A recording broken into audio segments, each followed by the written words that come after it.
I'm back! This is your friendly neighborhood mind reader, Justin Pignon, spreading good intentions. We have exciting guests all lined up, and we have a new format just for you. We'll do a short mind reading with one lucky viewer, and we'll interview significant guests and role models. We'll feature more MSME goods, and we'll play with guests, and you can win prizes. And we'll have a special Q&A segment when you can ask me for a piece of advice. So, watch out! August 6, 8 p.m. only here on BBN.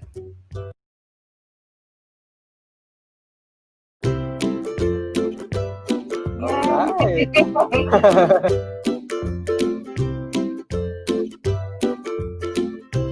Kasi ang pinaka-core natin ay good intentions. We do everything with good intentions. Ano ba ibig sabihin ng good intentions, diba? So, number one, like ko sinasabi, if your intention is beyond making money, money will follow because your intention speaks louder than your words and your actions. Hello, Justin. Hello, Justin. Hey! Hello! Magandang gabi, Justin. Hello, Smiley. Hello. Good evening, everyone. Hello, Justin. Hello. Hi, Fabio.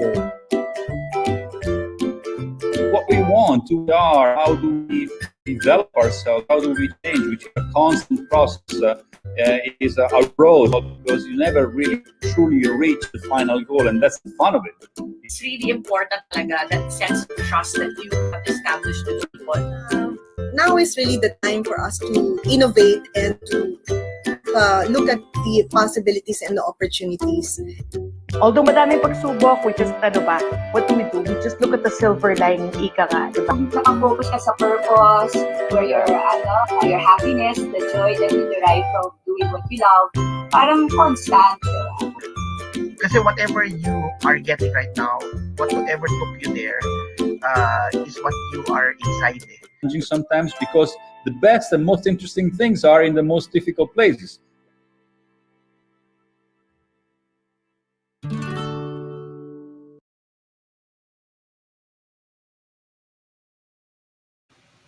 I'm back!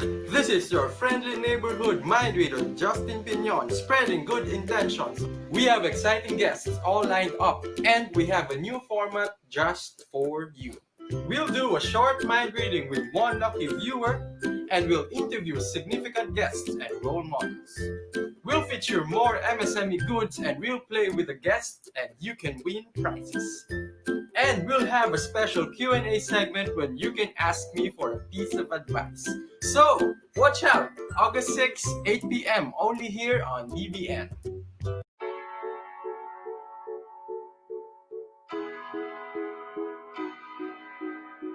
Justin Pignon is an award-winning mentalist who goes by the moniker Mental Assassin. He does not claim to possess either supernatural powers or psychic abilities. However, he can figure out what you're thinking through the use of psychology, observation, hypnosis, the power of suggestion, and stagecraft. He has also been featured on a lot of TV and radio shows from different networks and stations like ABS-CBN, GMA7, TV5, Magic 89.9, and the like.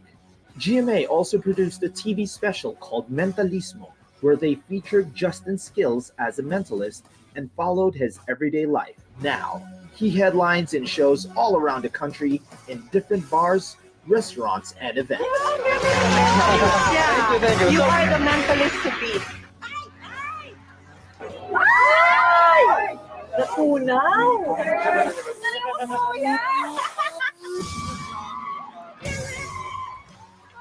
Ladies and gentlemen, prepare your minds for the most sought-after mind reader in the Philippines, the mental assassin, Justin Pignon.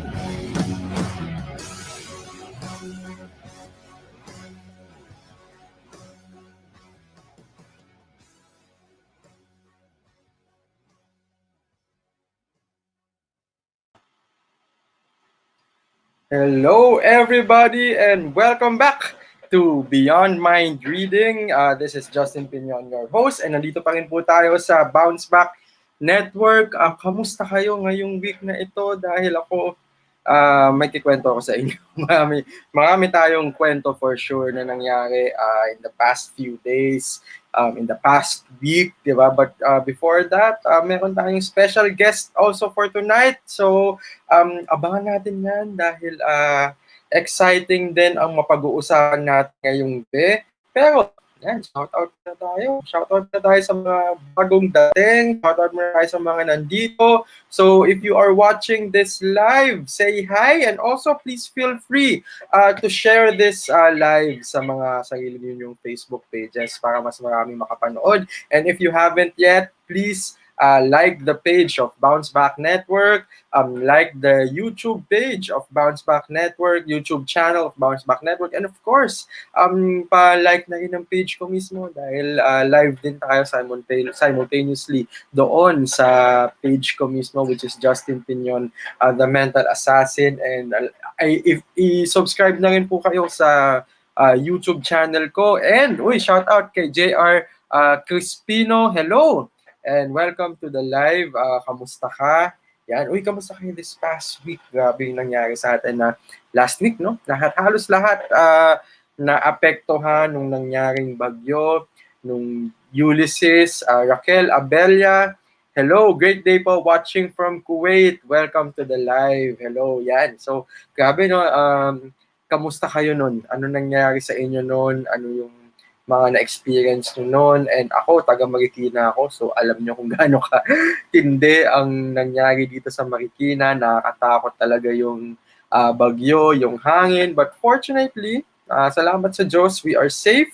Hindi kami inabutan ng baha, pero nawalan kami ng kuryente for 3 days. But we are not complaining kasi nga kahit papaano blessed pa din. And since we are blessed, we would like to share our blessings. So if you want to ask help, if you know someone who needs help, we are here. We know people who can connect us, who na pwede makapag-donate. Ito po, we are accepting donations both in cash and in kind. So please feel free to get in touch with us to our Facebook page or call 0927-393-6048 dahil welcome po ang mga donations ninyo at makakarating po talaga sa mga mapupuntahan yung donation ninyo. And hi Raquel Abella, sabi niya, inaabangan ko talaga tong live niyo. Salamat Raquel. Salamat sa pag-abang. Alam naman natin yan every week and every Thursday. Last week lang wala tayo kasi syempre binagyo tayo nun. So wala tayong live last week, pero tuloy-tuloy yan. Every Thursdays 8:00 PM nandito po tayo sa Bounce Back Network. And sabi ni Richard Salnungan, hello, yan. Welcome to the live. Yun. So anyway, grabe no, na-experience namin yung 3 araw na walang kuryente and buti na lang maabilidad yung misis ko, nakapagluto pa rin siya. And ewan ko kung nakapag-practice yata siya sa pag-camp, no? Dahil yung method ng pagluto niya parang nasa camping kami, pero at least, di ba? We are still safe. Buhay pa din. And since we are blessed, gusto din namin i-share yung blessings namin sa mga nangangailangan. Kaya, tumatanggap po kami ng donations. And kasi bakit kami tumatanggap ng donations? Meron kaming mga kakilala na kaya nilang dalhin yung mga donations ninyo. Yung Bounce Back Network mismo din, di ba? So, kaya natin dalhin yung donations ninyo sa mga gusto ninyong padalhan. Okay? Saan mang lugar yan, okay? Sa Cagayan Valley, dito sa Marikina, sa Cainta, sa Rizal, kahit saan man na nasa Lanta, welcome kami na nakunin yung donations ninyo. And kung nangangailangan naman kayo ng donation, okay?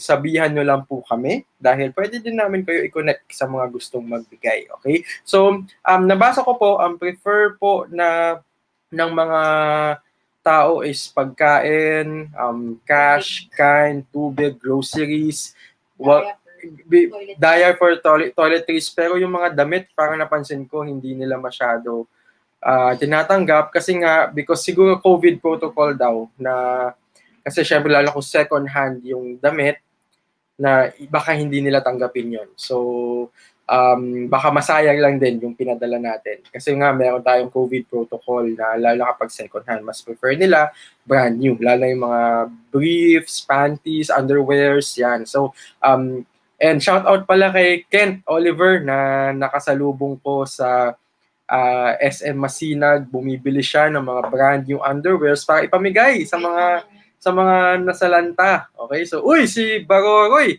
kahapon, sabi ni Roy, kahapon pa ako nag-aabang dito eh. Hi, Sir Justy. Ang pogi-pogi mo talaga.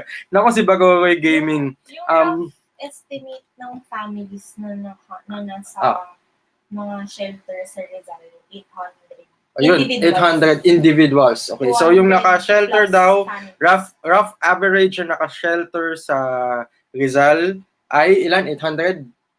Individuals 800 plus. Individual 800 yung plus. families 220 yata. Okay, baka isang part lang yan ng Rizal, hindi pa yan yung buong Rizal, di ba? So anyway, shout out kay Baroroy, yan, no? Si Baroroy Gaming. Puntahan nyo po yung page niya kung gusto nyo naman mag-enjoy, manood ng Mobile Legends. Yan, so nagpapamigay din po siya ng mga skins and Roy, pahingi naman yung skin dyan, Gusion, de joke lang. So anyway, yan, puntahan nyo lang po yung page ni Roy. And sabi ni Belay Peras Casco, hello po. Welcome. Welcome, Belay. And sabi ni, uy, wow, talagang worldwide tayo.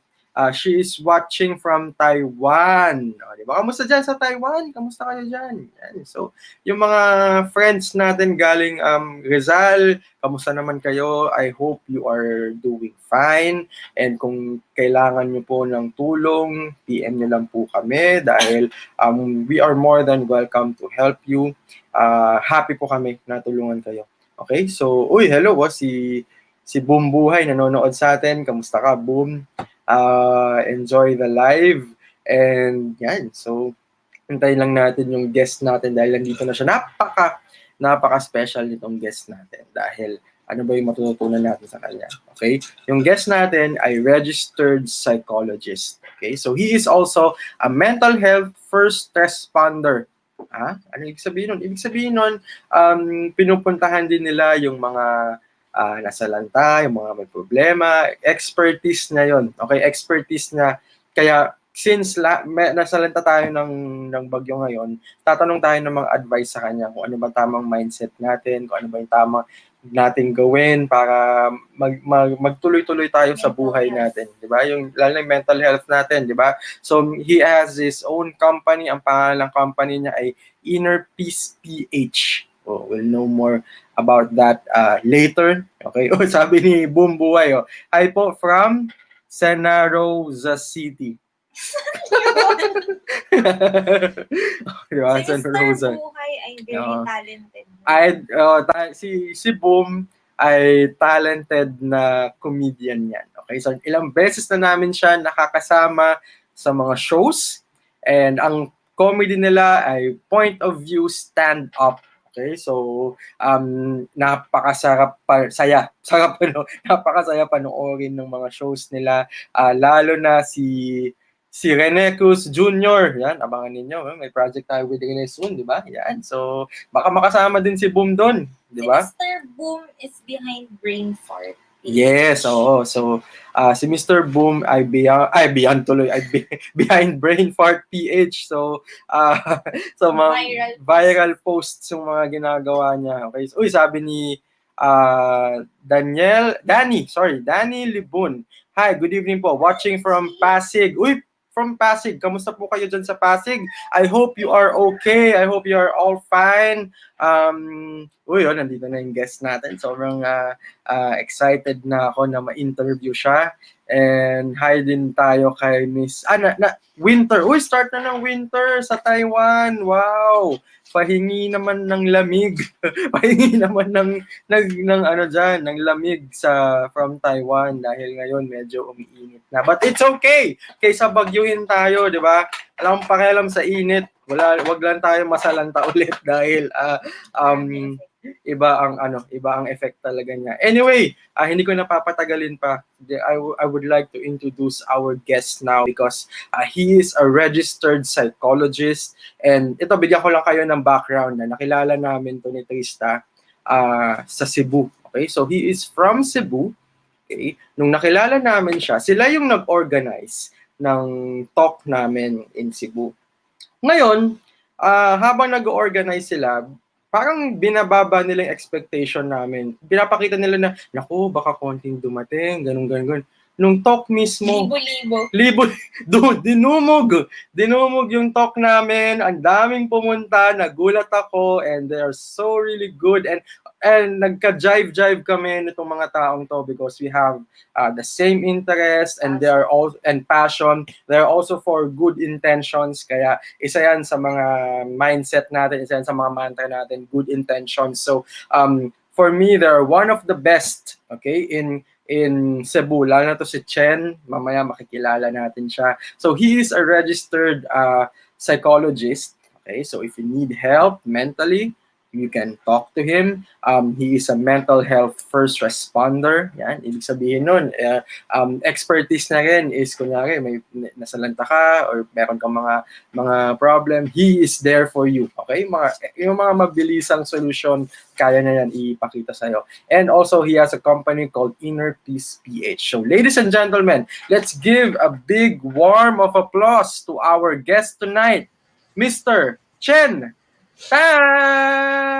Hi everyone. Thank you for the warm intro, Justin. I think you oversold me, huh? Thank you so much. Ikaw pa, Chen. That was all true. Totoo lahat yon, ha, guys. Totoo lahat yon. And alam niyo naman ako, I'm always honest, and this person is silly. Yung first time ko na-meet si Chen, ang gaang na ng loob namin lahat. Namin ito kaagad sa kanya. Hindi ko alam, baka magaling lang talaga siya makipag-usap or mabait lang talaga siya, but we will know more about him in this interview. So, kamusta ka, Chen? How are you? So, simula nung last natin makita until now, kamusta? It's been a long road. I think it was like 5 years, 6 years. That was so long ago, diba? Yes, no? Yeah. But you know what? Every time na we're in Cebu, no, we are looking forward to seeing you again, and medyo baka matagalan pa ulit bago kami makabalik sa Cebu because of the pandemic, no. But yan, how are you, Chen? Kamusta ka? I'm still here. I'm coping. I'm working from home. I'm good actually. Thank you for asking.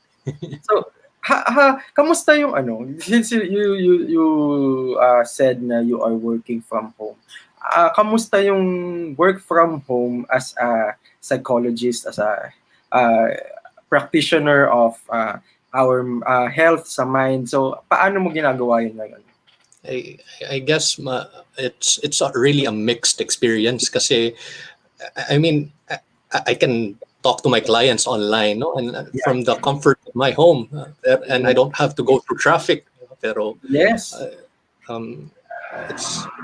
there are times that I kind of miss the clinic and seeing the people. So it's it's really mixed. Working from what is the difference? Anong napapansin mong difference between sa talking to your clients in person and now talking to your clients via video call? I mean, there are a lot of differences kasi we have to deal with the delay, diba? Like, did he hear me, or was there like a 1 second delay? I'm not sure. or the interruptions, and there are just some things I can't read online and I can read like in person, no? So it's a whole new world, like Aladdin. Like Aladdin.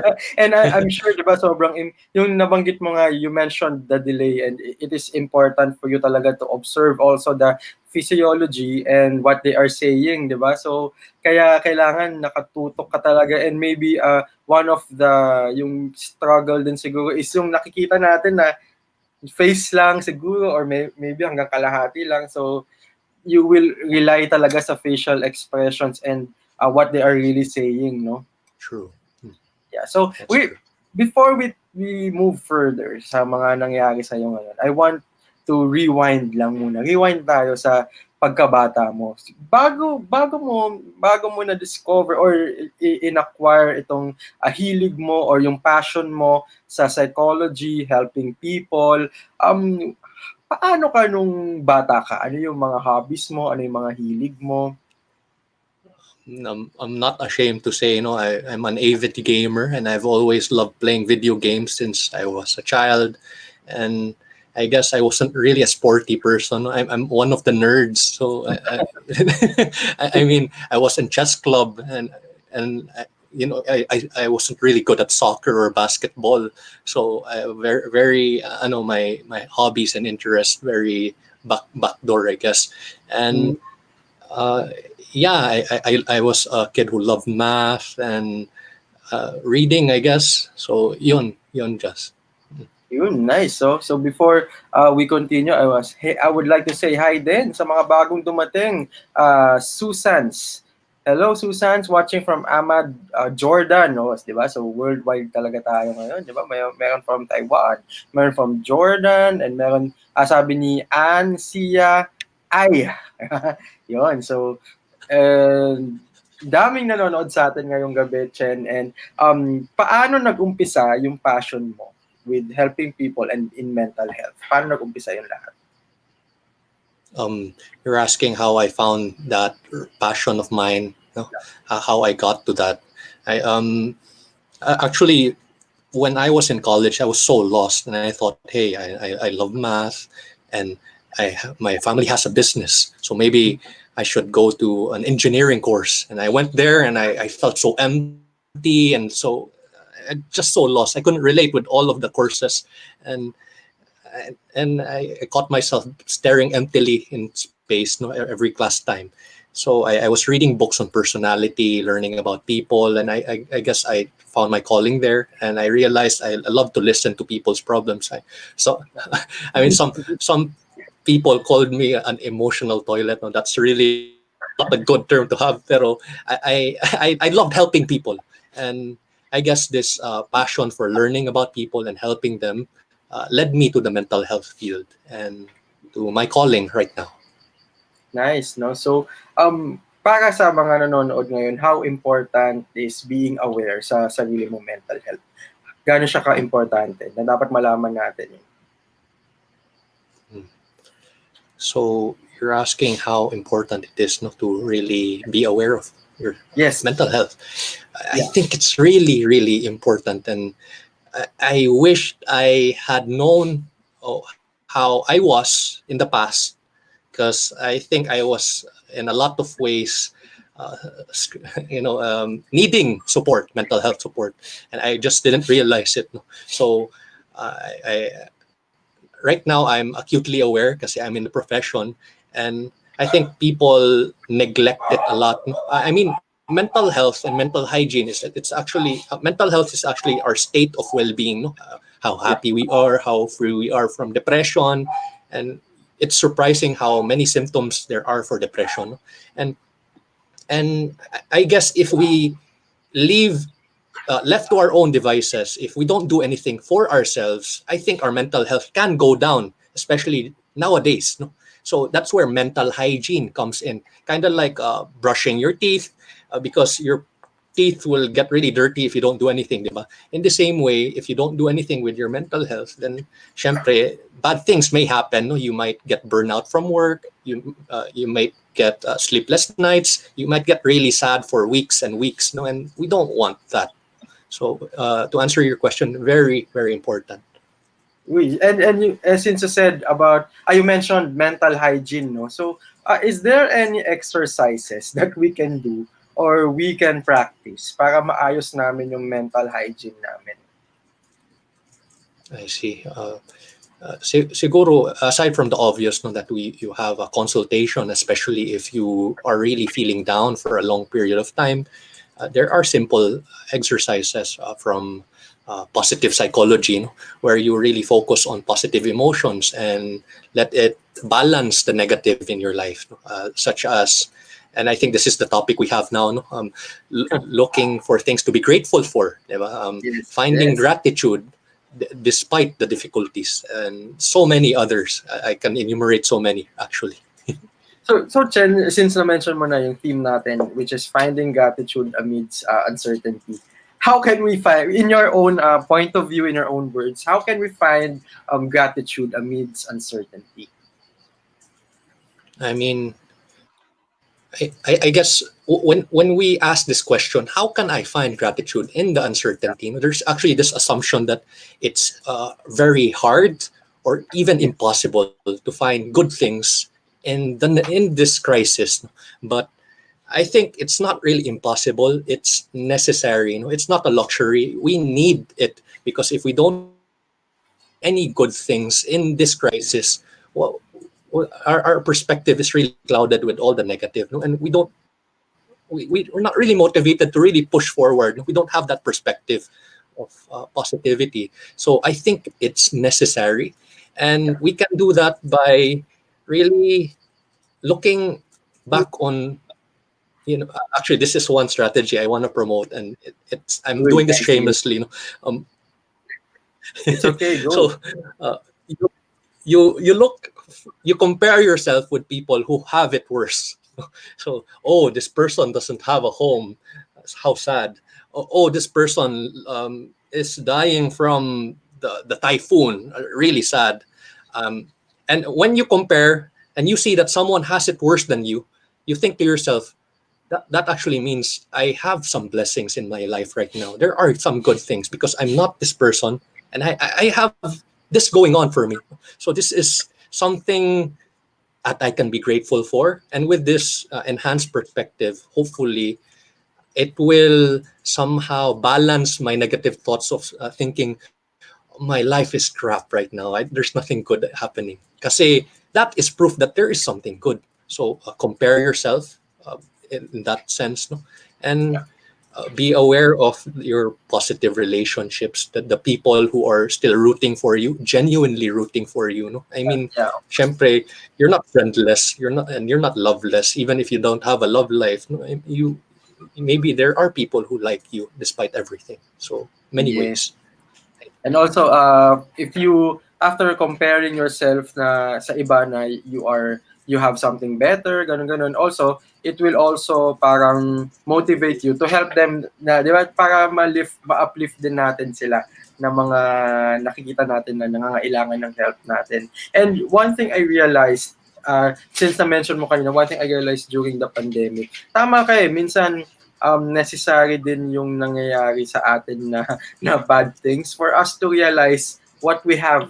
Kasi kaya natin nakakalimutan yung mga positive things. Ito yung na-realize ko. Kaya natin hindi napapansin yung mga positive things or yung happiness is because it is normal. No, 'di ba? Normally nangyayari sa atin everyday yung good things. Like for example, waking up, breathing, 'di ba? It is positive, it is happiness. Pero minsan nakakaligtaan natin kasi nagiging normal siya. Na pag may dumating na something negative, boom, doon napupunta yung attention natin. So, I think ito kasi may question dito. Is sadness important?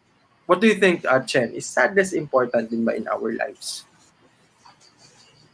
I guess if I were to be happy, I'd need to have an opposite emotion of sadness. So, syempre, we need the opposite. So, yes, sadness can be important. It can be important, especially if you're mourning the loss of a loved one, you're mourning the loss of your relationship, or you're missing something. So, it's a natural part of life and processing your thoughts and your feelings. So, it is important, and do not dismiss it as something insignificant, because it is significant. Yes, tama ka doon. And katulad nung sinabi mo kayo na, I remembered something na nangyari sa life ko before, like 10 years back. Meron akong narinig sa isang parang, nagto-talk siya. Sabi niya, tanggalin daw natin lahat ng, kumbaga i-dismiss natin yung sadness, yung negative things. So, parang ang pinaka-gist ng sinabi niya, tanggalin mo, huwag mong pansinin. Nung ginawa ko yun, tinry ko siyang gawin sa sarili kong mental health. Naging parang naging parang blank ako. Parang naging emotionless ako. Diba? O parang naging android ako na nakalimutan ko na minsan necessary yung sadness para ma-realize natin yung happiness, kung 'di ba? Kasi opposite siya. So, binalik ko ulit yung dating mindset ko. And to tell you guys, kung meron kayong pinagdadaanan ngayon na depression, kasi di ba, Chen, parang nagiging tabu yung depression sa mga tao. Hindi natin alam na it is okay to ask for help, di ba? So, based on your experience, Chen, ano yung mga pinaka difficult things na you had to encounter sa clients mo? Like, just to give them also a gist na meron pang mas may malaking problema kaysa sa pinagdadaanan nila ngayon. I see. I guess I had clients that have psychosis, no? Meaning the presence of hallucinations and delusions. No? So hallucinations meaning they hear things, they see things that actually aren't there, no? That you can't really touch and other people, and these things say nasty things to them, like kill yourself, or why are you still alive? And so they in fact, some of them scream at my clients, no, and when they do these screamings, they actually want to kill themselves further, no, because they were initially suicidal and they attempted to kill themselves. So there are really bad cases that I have, and I guess some people are blessed. No, even if you say you're depressed, there are actually, and I'm not discounting your suffering, no, but there are a lot of perhaps worse cases. Yes. Yun, no? O nga, no? Gabi, I also had an encounter, same thing, na may lumapit sa akin na meron siyang ganyang pinagdadaanan. So, actually, it is not a problem. It is not something na kailangan isolve. Pero it is something na pwede mong tanggalin, di ba? Tanggalin, ayusin. Kasi nga, sabi nga ni Chen, mental hygiene, di ba? So, we have certain practices na para magkaroon tayo ng positive mental health. And another coding question, how do we recognize depression? I see. So, syempre, we can identify the symptoms but never diagnose the clinical disorder kasi that's left for the professionals. You can say you suspect someone has depression when they have been feeling down for a while, when they have started to isolate themselves, when they have lost their appetite or increased their appetite. So many things, no? Textbook symptoms.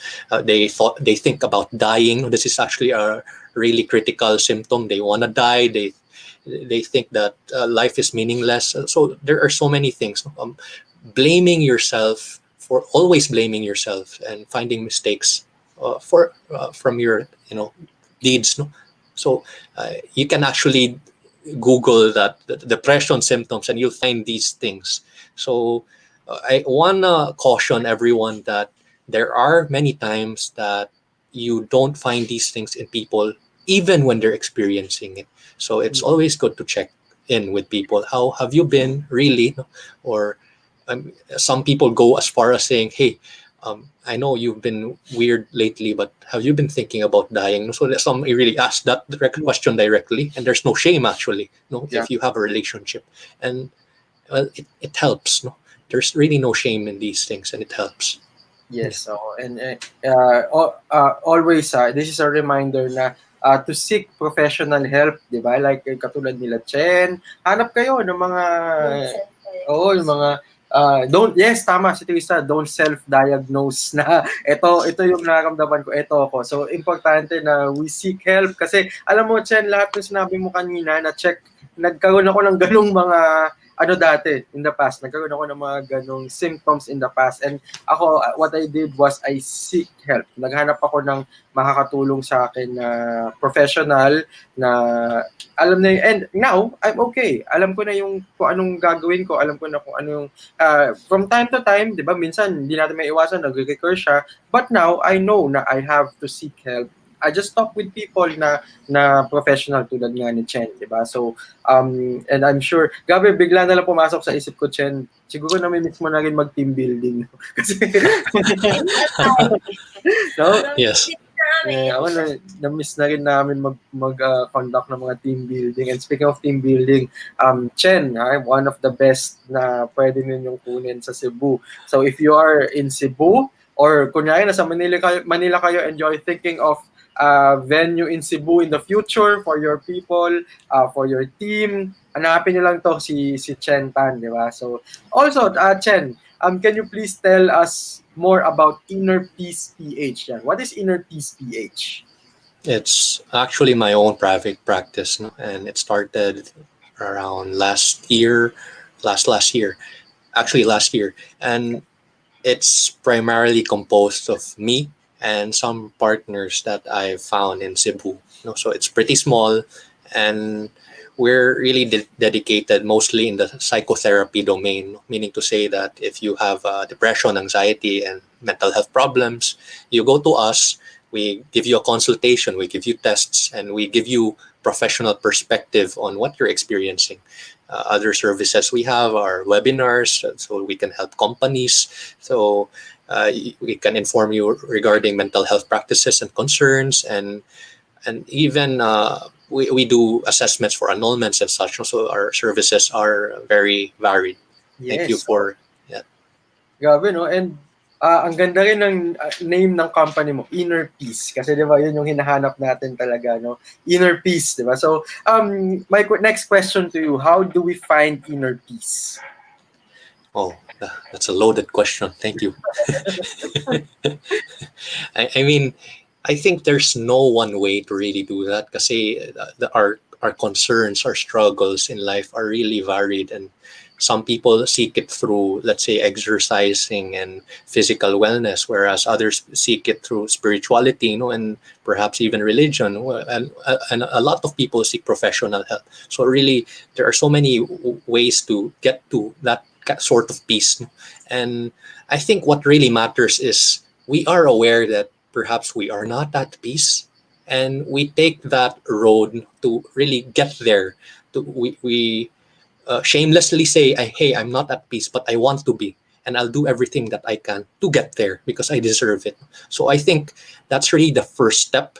And if you want, kasi in my professional practice, we do our best to research your problems. That would be a good step, But feel free to take other initiatives. And one thing I learned from you right now, just based on listening, if pag na-acknowledge mo, once you acknowledge that you need help or you accepted that you are depressed ka, siguro isang step na rin yun, di ba? Step na rin siya in getting what you want, di ba? And syempre, if you acknowledge na may problema ako, kailangan ko solusyonan to, and you seek help, di ba? Sure ako na makukuha mo yung gusto mong makuha, which is yung inner peace nga na sinasabi ni Chen, di ba? So, another phone-in question. Sabi dito, since we are talking about, kanina we are talking about mental health and depression, what is anxiety, and kumbaga, why do people get anxious, di ba? Ano ba yung mga reasons kung bakit nagkakaroon tayo ng anxiety or ng depression? Thank you. So anxiety is actually that feeling of dread, of thinking that something bad will eventually happen to me and I need to do something about it. And sometimes we don't even know what that specific bad thing is, but still we're worrying.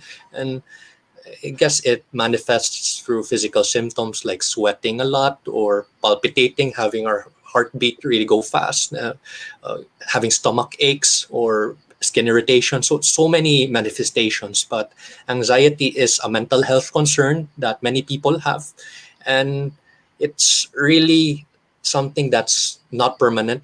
It's manageable. So yun. So is there a difference daw ba between anxiety and depression? I guess if I were to really think about it, depression usually is characterized by the lack of energy, a lack of drive, and just not being unmotivated. Whereas anxiety is really that form of alertness. So you're that alertness that leads you to avoid many things. And usually these two coincide with each other, but they are different. Anxiety. So one thing makes us want to run away or avoid things, while the other is making us unmotivated without energy. And based on what you said earlier pala, minsan yung mental health natin, pag nasa bad state siya, there are physical manifestations pala, no? Yes. Yes, so parang it's either lagi kang gutom or laging busog, tama ba? Ano pa ba yung mga physical manifestations na pwede natin makuha sa bad mental health? Para people are also aware. I mean, from the top of my head, there's like headaches, very common in anxiety. Headaches, stomach aches, skin irritations or pimples, lack of sleep, no, and perhaps this isn't really physical, but lack of concentration or lack of focus, or really spacing out when bad things happen, as if you're not really in your body. In fact, out of body experiences can be a symptom of mental health concern. So that feeling that you're outside your body and just looking at yourself, that's a symptom. What else? No? Diarrhea or constipation. So those are things that I can think of right now.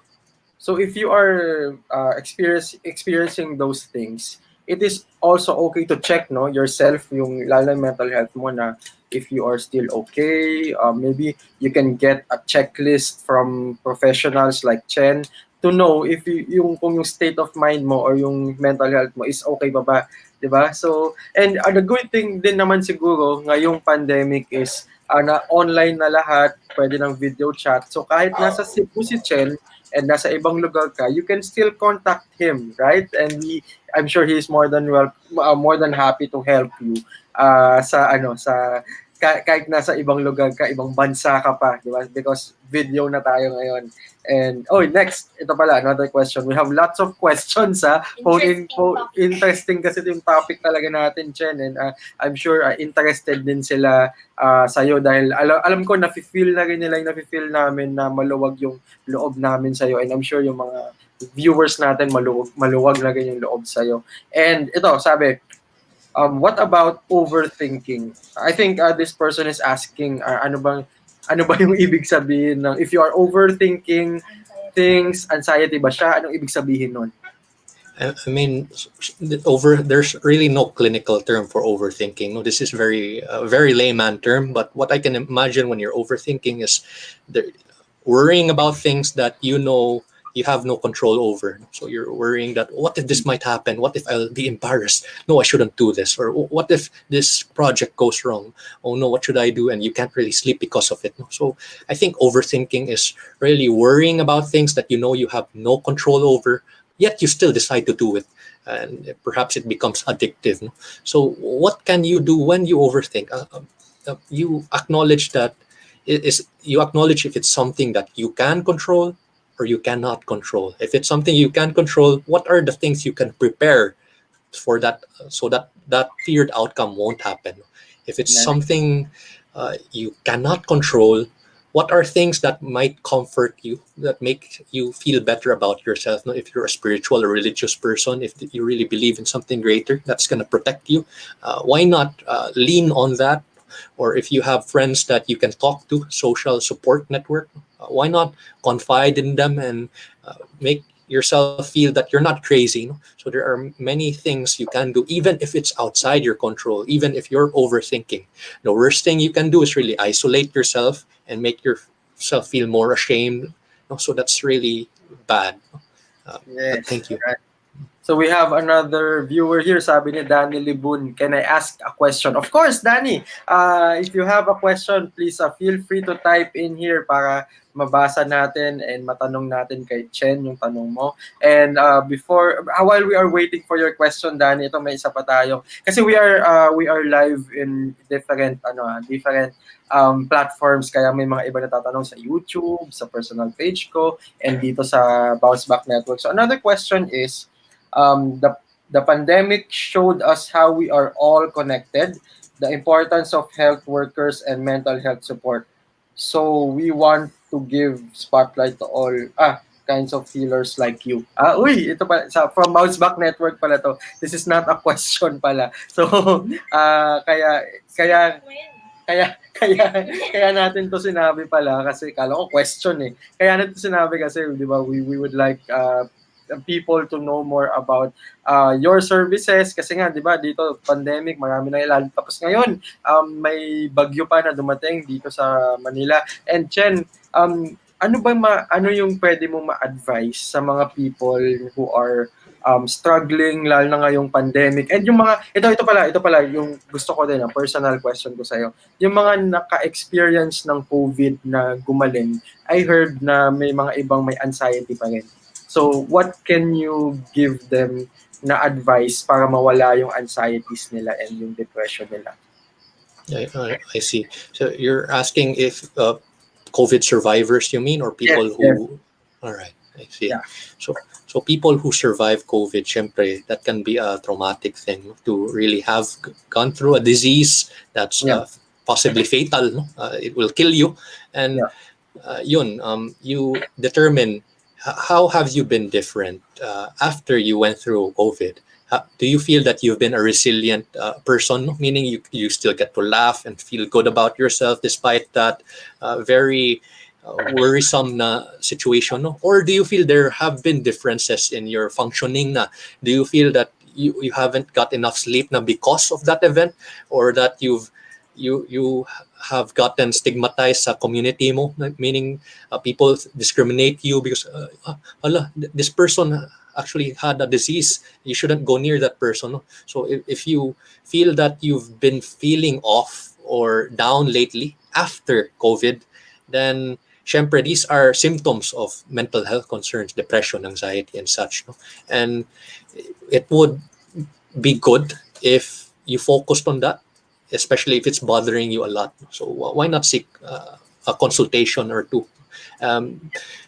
If you can ignore it like most, or you can Google the symptoms and be okay with that, pero there's really no shame. I just want to assure you there's no shame in seeking help from friends or a professional. Yun. Yes. So actually kahit from friends lang di ba? Because I'm sure they have family members or friends who are more than willing to lift them up, di ba? Yung mga nararamdaman nila after. Kasi na-realize ko after talking to people na nagkaroon ng COVID, merong mga tao na mas mataas yung depression nila kaysa nung habang may COVID sila. So yung mga nag-survive, marami ang depressed after surviving COVID siguro. Kasi most of the time natatakot sila mahawa ulit siguro, or natatakot sila sa iniisip ng ibang tao about them. But yung na-feel nila na pinagdidirian. yung nafe-feel nila na pinandidirian sila. But katulad ng sabi ni Chen kanina, feel free to ask help, lalo na professionally. Kasi nga katulad ng mga kailangan natin sa body natin, kung may problema yung certain body natin, we go to a doctor, di ba? Ganun din yung mental health natin, di ba? We also need psychologists and psychiatrists. They are also there. They're also doctors na who can help us, di ba? Ito na, si Danny. Sabi ni Danny, I have friend who has amnesia.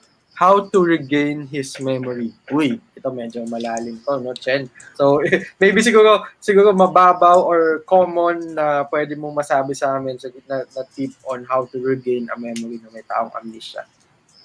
I mean, there's no one way to really regain memory, no? Because we need to assess where the amnesia is coming from.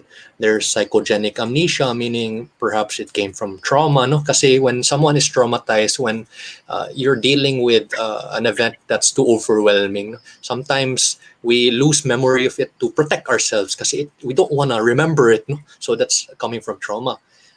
Or it could be coming from an organic source, meaning let's say you fell from a cliff, no, and you hit your head and your memory gets affected, no? So we need to assess it further if where it's coming from. So I cannot really say how to get that memory of your friend, no? Pero if it's trauma, then it's possible to get details, but it's not a guarantee. Yun lang. If it's organic, then physicians are better equipped, no? So mga physical na doctors are better equipped to handle that. Yeah.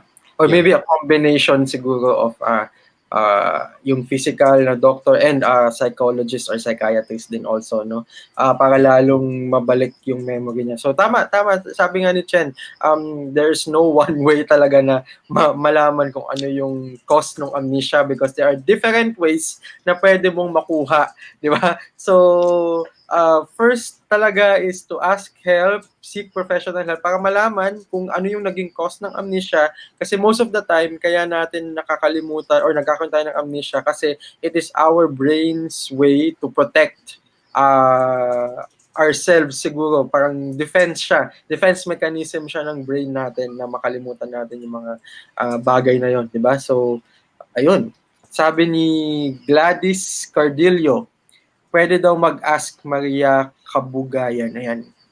Yan. So, Maria Kabugayan, sabi ni Gladys, kung may question ka, please feel free to ask Chen because I'm sure he is more than happy to answer your question. So, ayun, Chen. So, while we are waiting for other questions, please feel free to promote your services and how can we reach you? Yeah. You can really connect with me, reach me through my website, innerpeacephilippines.com, or go to my Facebook page, innerpeace.ph. You can actually see the spelling of innerpeace.ph down there. I think you can see that label, yun. And my contact numbers there too as well in the website or the page. So feel free to text or chat. Also, we can also get Chen's services for talks, diba? So if you need resource speakers for mental health awareness or any topics na expertise ni Chen sa psychology, human behavior, please feel free to ask him because he is really one of the best that na encounter ko. Okay, so ito na. Sabi ni Gladys, this has always been my favorite topic. Being a psychologist is my first choice before being a networker. I'd love to understand people's behavior. Ayan na, ito. Next question. Last question, Chen. If we want to be a psychologist like you, how can we start? And ano yung mga dapat naming trainings na pagdaanan para ma-reach namin yung na-reach mo? Nice. Thank you for that.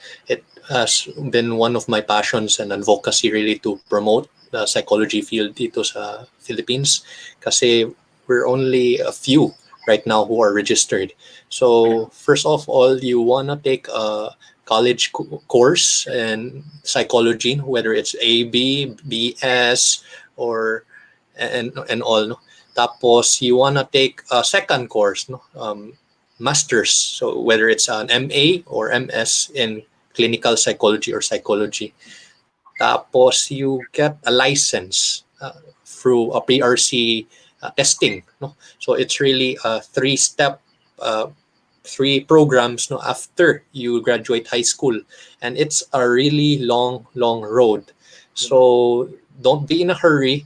Even if you are still a student and you want to get there, there's still so many things you can do to enhance yourself. And in fact, I know a lot of practitioners in psychology who aren't really that equipped yet because they never had the necessary skill training or experience when they were in college. So what you need to do as a student, if you want to get there, is really focus on the extracurriculars, focus on volunteering. And, there are so many ways we can volunteer in the community. And it's really a win-win because we touch the people's lives as well as grow from touching other people's lives. So enhance yourself, get yourself out there. The worst thing you can do is really stick to the books and not do anything, not volunteer and not learn from it. So yun lang. Yun, no? So actually ako din, I also respect talaga yung pinagdaanan ng mga psychologists, ng mga psychiatrists kasi nga hindi lang yan 1 year, 2 year, 4 years, no? It is parang long, it is a really long road na kung mapapansin niyo kahit graduate na sila ng masters, they still learn, they are still studying pa. Kaya ako, pag may mga lumalapit sa akin na tao to ask help beyond my powers, Ninilipat ko talaga sila sa kakilala kong psychologist, ini-endorse ko sila dahil yun yung pinaka, like yung kunyari yung sinabi ni Chen kanina na may mga may mga nagsasalita sa isip, ganon. It is not just a simple problem na pwede kong masolusyonan. That's why I always ini-endorse ko sila sa mga professionals like Chen na mga psychologists and psychiatrists because iba talaga yung training na napagdaanan nila and they are more than equipped to know kung saan nanggaling yan, kung paano susolusyonan yan. Okay, so shout out daw to all the frontliners, health workers and healers like Chen. Yan. So, ito last question, Chen. Last question, sabi ni Gladys. Bago natin tanungin yung question ni Gladys, watching from Ortigas, shout out kay Christopher Bergildo. Yan, hello. Thank you for watching. He's from Ortigas. And sabi ni Gladys, bakit mas naaalala ang painful na experience rather than the happy moments po? Yan. Alright. So, forgive me, pero why are the painful moments more easily remembered compared sa happy? Is that right? Yes. All right. That's actually, we actually have a bias towards negativity, especially when we are in a bad place. So when we are in an irritated mood or our environment really has many stressors, it influences our brains to be biased towards things about survival. So yun lang, if you're not in a happy place, syempre, your thoughts are really going towards the unhappy thoughts. That's why mental hygiene is important and looking at the other side, aside from the negative, what are the positives in this situation, really helps us. And if I'm going to go technical about it, evolutionarily speaking, this has helped us for so long. Negative feelings have helped us defend ourselves. But in a society where we don't really have to fight for food kasi we can buy it naman, we don't want to focus on these negative thoughts at times. We want to be positive too, as well as balance. Yun balance. Katulad nga ng sabi kanina, minsan necessary din yung sadness, di ba? Para makita natin yung balance of life na meron din palang happiness. So, ayan. So, si Kaizen Muega. Another question. Grabe, sobrang interesting nung topic natin ngayon dahil ang dami nagtatanong, Chen. So sabi ni Kaizen Muega, pwede mag-ask, paano po ba ang tamang pakikitungo sa mga may passive-aggressive personality? So how are we going to paano ba pakikitungo? Entertain people? Or paano ba natin interact? Paano interaction natin with people who has passive-aggressive personality? I see. So for those who aren't aware of what passive aggressive is, it's really those people that indirectly express their aggression or anger to people. Like you're asked to do something and you don't really want to do it. So maybe some people even put the toothbrush to the toilet or whatever. So really bad things are done indirectly, and we don't want that. So first of all, if you want to confront this issue, it's best done in a non-aggressive manner. Kasi that person may deny, because in fact that person denies his anger a lot. That's why it's called passive-aggressive. So you tell the person, hey, I noticed that you've been doing these things, and I was just wondering if you were upset about what I did, or you're angry about what I did. I just want to clear these things up. If it's work, you explain your reason why you want to clear it. Because I want us to progress, and I don't want you to feel bad then. But if it's family, you express. Worst thing you can do is start the blame game and point fingers, and perhaps that will make the person withdraw. So take an assertive stance. Don't be aggressive. Don't be passive as well. Be assertive. Point it out in a gently assertive manner. I noticed this happen. Can we do something about it? Let's work together on this. Yun lang. So if it doesn't work, then there's only so much we can do for other people.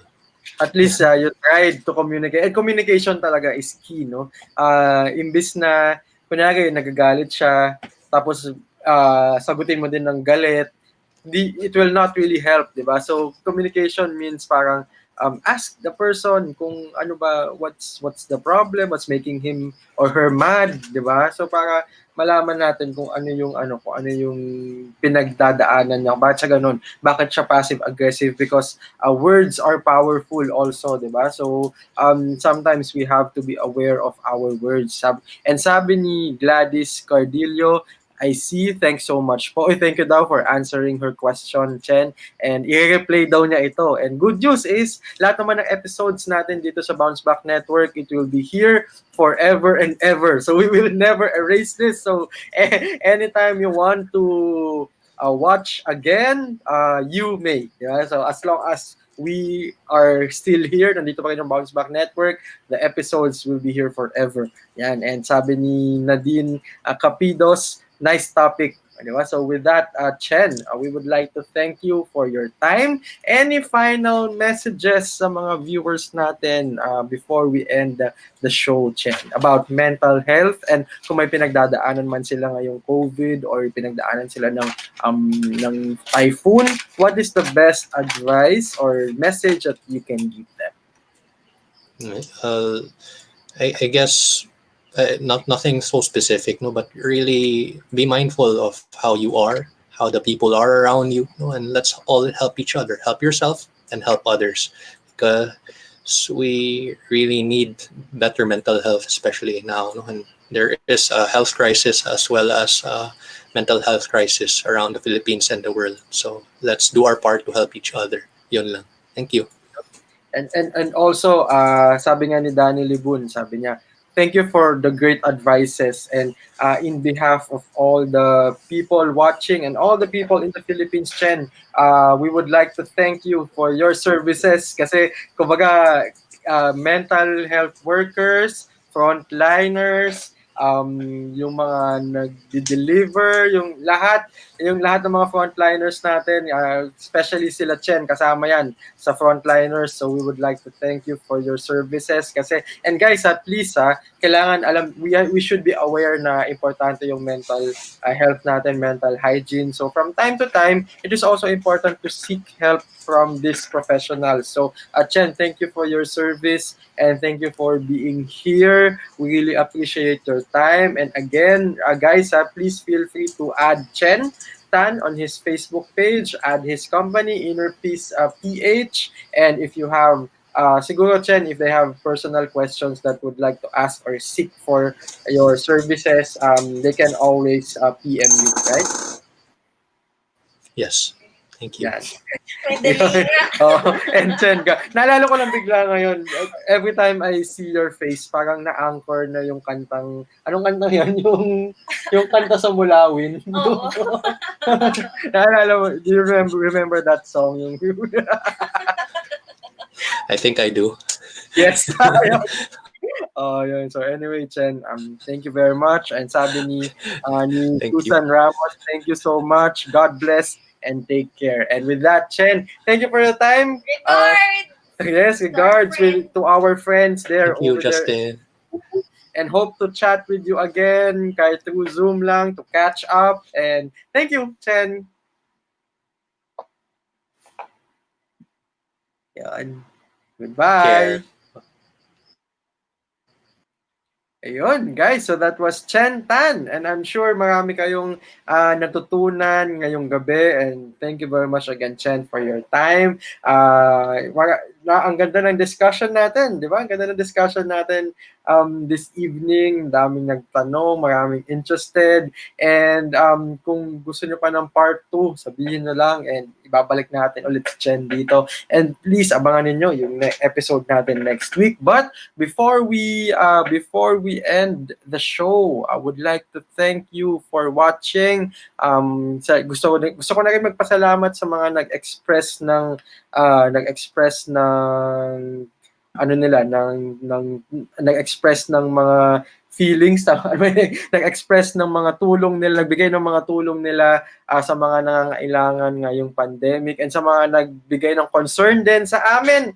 Ni Trista, personally, we would like to thank you for checking us out, and thank God we are okay, and I hope to see you again next week. But after this show, please, kung hindi nyo pa na-download yung Kumu app, download nyo na, because at 10 o'clock mamaya, okay, 10 o'clock this evening, ang pilot episode ng show natin sa Kumu, which is Love Languages, courtesy of Nickel Entertainment. Ang Love Languages is isa na namang show na I'm sure gusto niyo tambayan, because we are going to talk about love.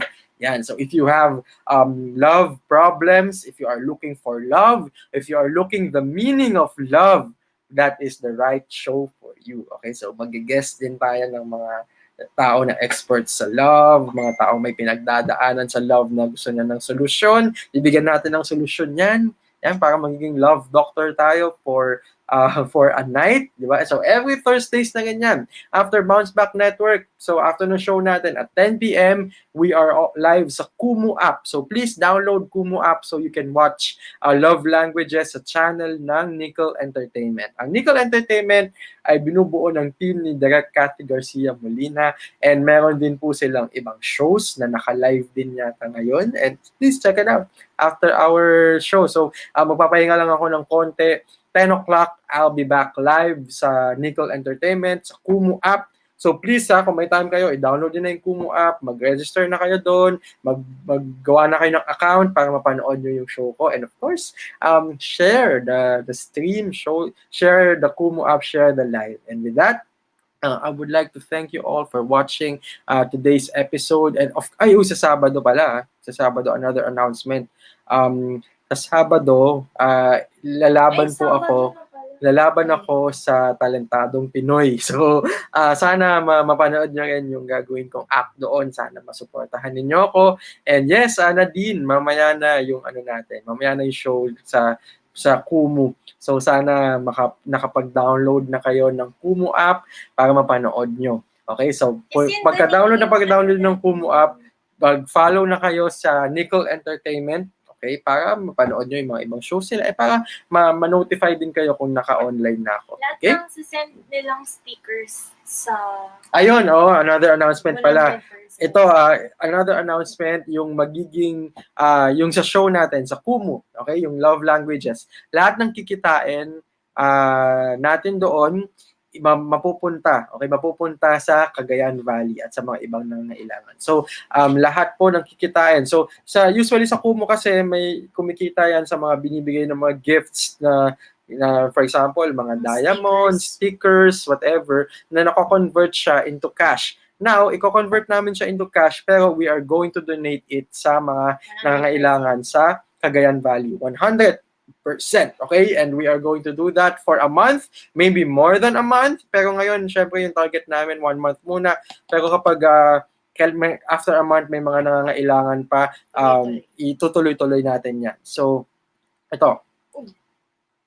And also another announcement, Bounce Back Network and Bounce Back PH are accepting donations both in cash and in kind. So please feel free to get in touch with us through our Facebook page, yung page ng Bounce Back Network. Pwede ka naman sa pages ko, like yung Justin the Mental Assassin, Justin the Mind Reader, o kaya yung personal page ko, Justin Pinyon.